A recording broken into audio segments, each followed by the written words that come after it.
At 78, Kareem Abdul-Jabbar finally confirms what we all suspected. They're all racists.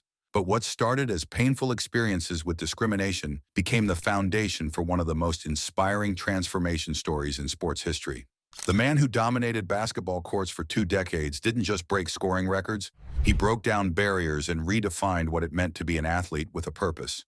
Born Ferdinand Louis Alcindor Jr. on April 16, 1947 in Harlem, New York, Kareem entered the world the day after Jackie Robinson broke baseball's color barrier. This timing would prove prophetic. Growing up in a middle-class Roman Catholic family in northern Manhattan, young Ferdinand faced challenges that went far beyond typical childhood struggles.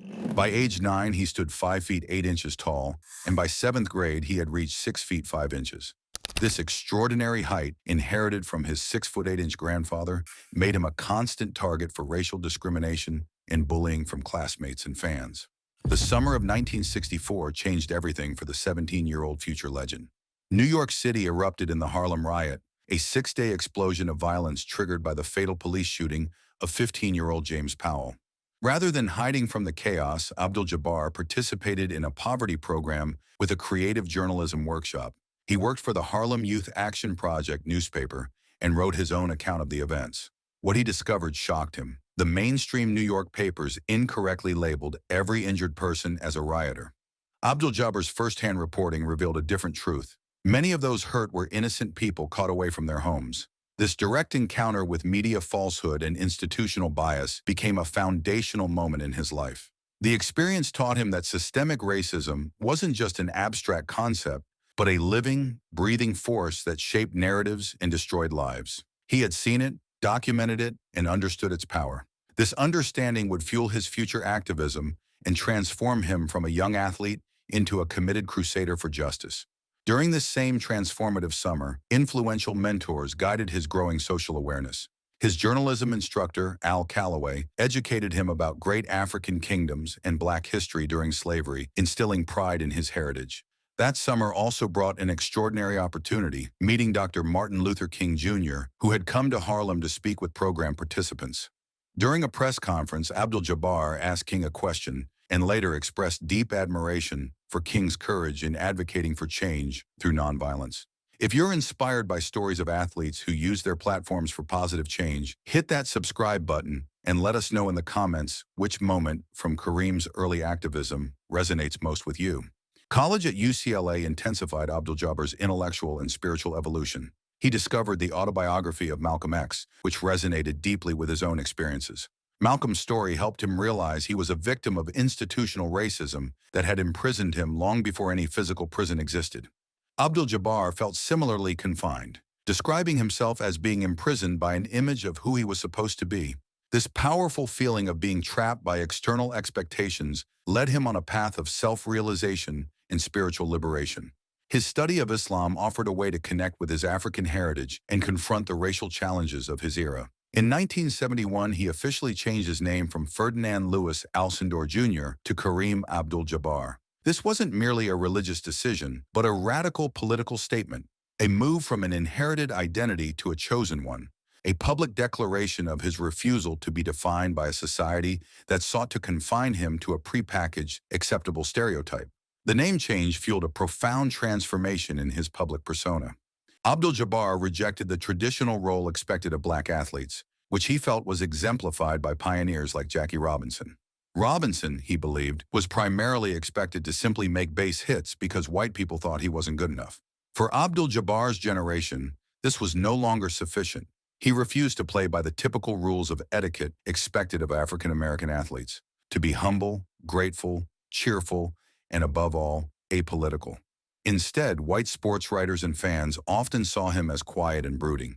He alienated Milwaukee media with curt, one-word answers or outright refusal to respond to questions. This quiet defiance evolved into full-fledged activism. In 1967, he became the youngest member of the Cleveland Summit, a historic gathering of prominent Black athletes convened by Jim Brown to publicly support Muhammad Ali and his conscientious objector claim. The following year brought his most controversial decision, boycotting the 1968 Olympics. Torn between his love for America and his refusal to signal support for how people of color were being treated, he chose principle over participation. Instead of joining the Olympic team, he taught basketball and the importance of staying in school to kids in New York City. His decision sparked a firestorm of criticism, racism, and death threats. Hate mail called him an ungrateful slur. This accusation of being ungrateful was key to understanding the public's anger. They wanted black athletes to be thankful for their success while ignoring their community's struggles.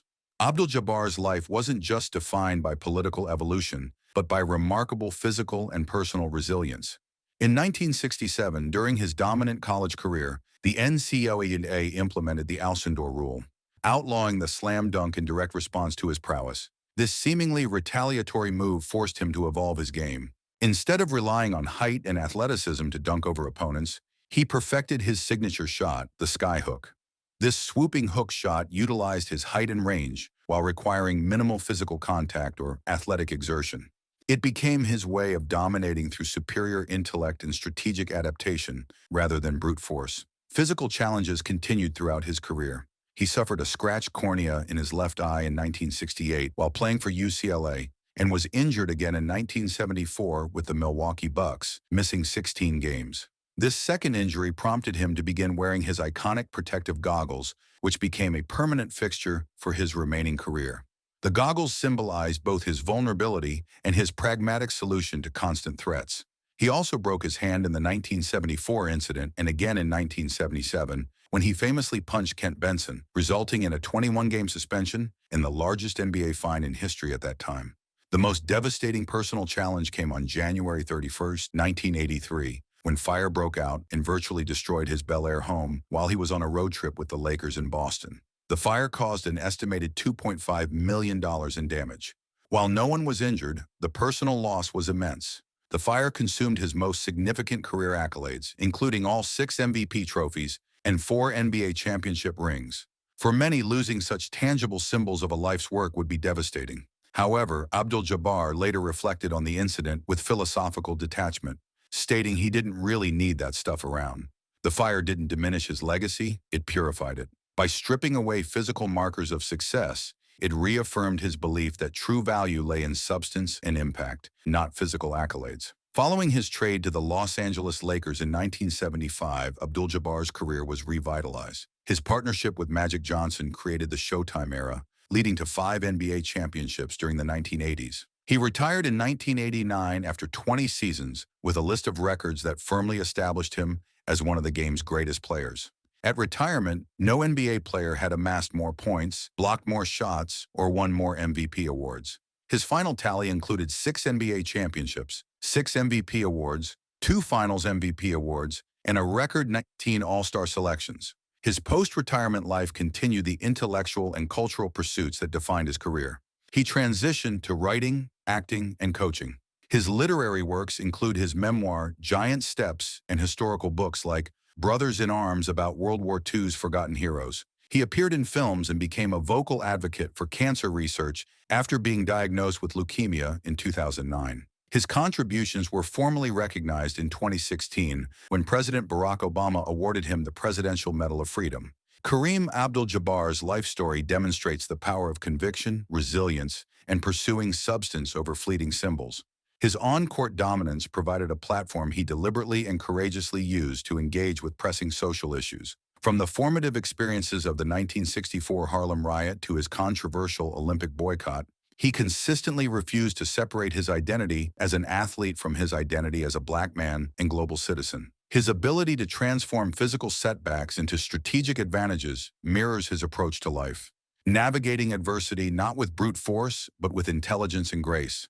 The loss of his career accolades in the fire, which he met with philosophical acceptance, served as final affirmation that his true legacy resides not in physical trophies, but in enduring impact on sports, culture, and society. What makes Kareem's story even more remarkable is how he maintained his dignity throughout decades of criticism and misunderstanding.